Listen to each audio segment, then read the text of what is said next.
Tonight, despite all the hardship we've been through, despite all the frustrations of Washington, I've never been more hopeful about our future. I have never been more hopeful about America. And I ask you to sustain that hope. I'm not talking about blind optimism, the kind of hope that just ignores the enormity of the tasks ahead or the roadblocks that stand in our path. I'm not talking about the wishful idealism that allows us to just sit on the sidelines or shirk from a fight. I have always believed that hope is that stubborn thing inside us that insists, despite all the evidence to the contrary, that something better awaits us, so long as we have the courage to keep reaching, to keep working, to keep fighting.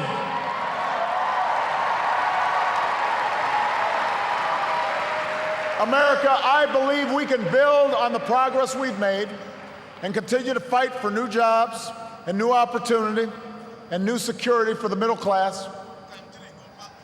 I believe we can keep the promise of our founding, the idea that if you're willing to work hard, it doesn't matter who you are or where you come from or what you look like or where you love. It doesn't matter whether you're black or white or Hispanic or Asian or Native American, or young or old, or rich or poor, able, disabled, gay or straight. You can make it here in America if you're willing to try.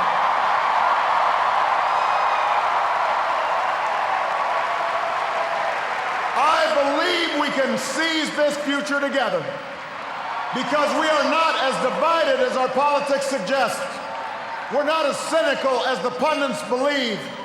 We are greater than the sum of our individual ambitions, and we remain more than a collection of red states and blue states. We are and forever will be the United States of America. And together, with your help and God's grace, we will continue our journey forward and remind the world just why it is that we live in the greatest nation on earth. Thank you, America. God bless you.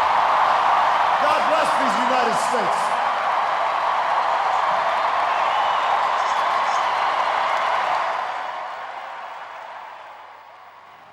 Okay, we're back in the studio, and Dr. Gbenga Omolayole is still in the studio. He was here when the speech started, but we're also joined by Dr. Emmanuel Ona, a political scientist. Welcome to the studio.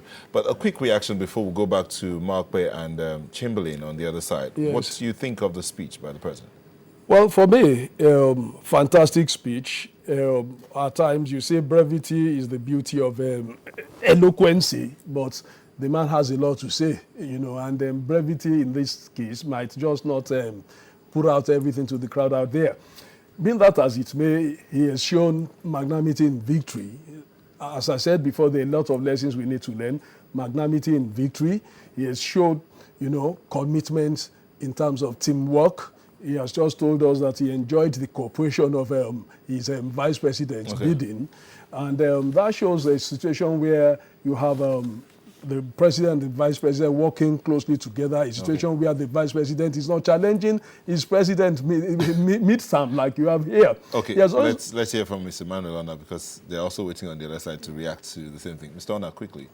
Yeah, I must say that I did not start with the president, you know, but I think that the speech was a little too long for an acceptance speech. Okay. You know, he should have been able to control his emotions and just say the things that mattered. There will be so much time to say so many other things. Okay, thank you so much. We'll take it back to Chamberlain and Markpe on the other side. What about you guys?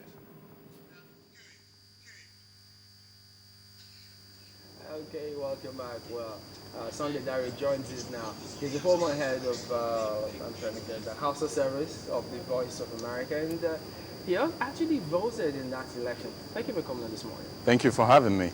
But yes, we've seen Mitt Romney give his speech, and now the president giving his own speech too. But what a speech. That was a steering speech. And that is typical vintage Obama. And what he has done tonight is rally the entire country together. And I think this country will put the bitterness of this election behind it and will move forward from tomorrow.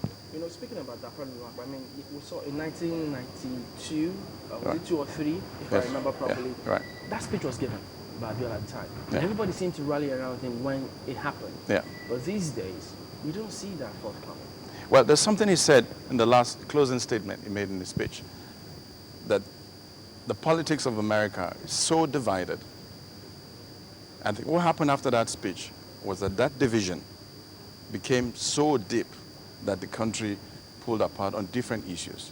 But we have seen that with this election, he's trying to get back the Americans to come back to where they started from so that the country can move forward again. You know, I was just about, before we went into the speech itself, I was just going to say, what gave you goosebumps? I mean, if you get them in the speech. What excited you The opening most? statement, it was very conciliatory. There's a lesson for us here in this country and for all emerging democracies. Elections are meant to be, people will lose, others will win. It's important that the country comes first. It was very conciliatory. And also at the point in which it talked about what matters right now is not your color, it's not your party, it's the fact that we're all Americans and there's a task ahead and we need to move forward. Now, in an election where so much money is spent, and we've learned that most of that money is private contributions yes. by members of citizens of the United States, Right. And, you know, it's a winner-take-all system. It's either you win all or you lose all. Right. How do you think they do away with the bitterness? Well, I think it's going to take a while before the bitterness goes away. So there is bitterness. Yeah, but talking about it from the very first day, less than an hour after the elections, talking about that bitterness, talking about the need to put it behind you, that's important. So it remains something that is on the top burner. But also, it's on record that this remains the most expensive elections in the history of America. And I think that we're going to see in the next few months, the next year or so, how the interest, the contributions, not just from private institutions, from other groups, how this will also influence policies and actions of the government. Comment on this, if you will, because I mean, you've covered several elections. Yeah. Because we see here, when elections are won and lost, Yeah. politicians, I mean, look at the speed with which they responded and gave those speeches. Right. Even here, in the first place, we don't see them forthcoming. We don't even get those speeches. And sometimes even when they insinuate it, perhaps by innuendo, Yeah. behind the cameras, we know that these politicians shake hands. Right, And so right. they don't do that in front of their supporters. And so they leave them with the impression that all is There's not a well. fight going But on. here we see him say, listen, we're not as divided as politics seem to portray us.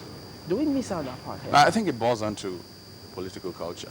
You're looking at a country that the political culture has developed over time on the part of the political leadership and also on the part of the followership.